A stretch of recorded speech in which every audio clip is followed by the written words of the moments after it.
Audio on demand from Vision Christian Media. Exploring faith and the future. Neil Johnson and Bible teacher Dr. Kameel Majdali.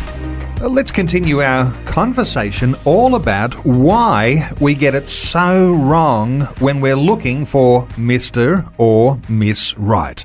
We've been talking about all sorts of issues over previous days, Kameel. Narcissism, opportunism, the idea of there are pitfalls, and sometimes there are things we elevate above what God says is good wisdom on relationships, and we elevate some of those things in our culture around it.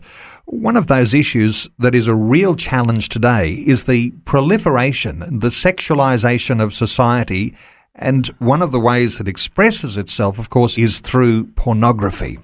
How does that challenge people who are looking for Mr. or Miss Right? Like every other corrupting influence, pornography will distort, devalue, delegitimize something that is meant to be wonderful. The human body that God created is good. But when you sexualize and sensualize everybody, then nobody is of great value anymore.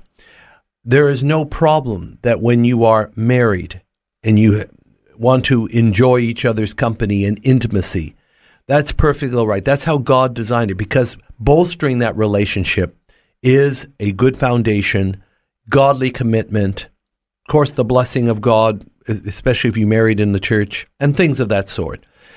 When it's done outside those parameters, it's interesting. I think Chuck Missler talked about the difference between the life-giving stream, meaning marital love, versus the broken sewer pipe, meaning sexual immorality. It's graphic, but it really does drive home the contrast. And that's what pornography is like. It's basically the broken sewer pipe. And pornography is so prolific in the society. Somehow or other you've got to broach that topic.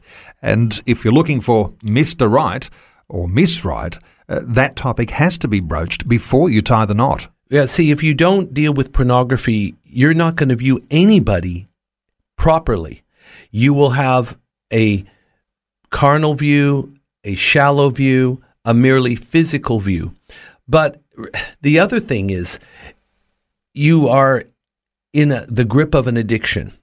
It is frightening, Neil, how many Christian people are looking at pornography, because it is so pervasive on the internet. Many of our young men, and probably a few young women, are in the grip, even some that are in ministry, I hate to say it. It becomes addictive. It's not easy to break, although it is breakable. But again, if all you do is view at these sensuous, distorted images, as well as the videos, and then you're looking at people to find a partner, how are you going to see anything objectively or purely or in reality? It's almost impossible. Therefore, I urge our listeners, whoever they may be, get some help.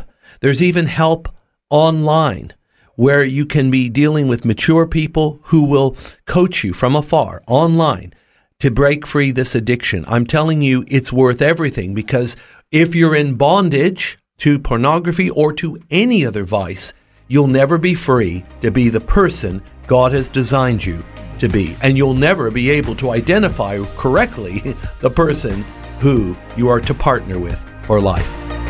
Faith and the Future with Neil Johnson and Dr. Kameel Majdali from Teach All Nations. For more from Dr. Majdali, including books and DVDs on prophecy, Bible commentaries, plus today's and other episodes of Faith and the Future, go to vision.org.au. Thanks for taking time to listen to this audio on demand from Vision Christian Media. To find out more about us, go to vision.org.au.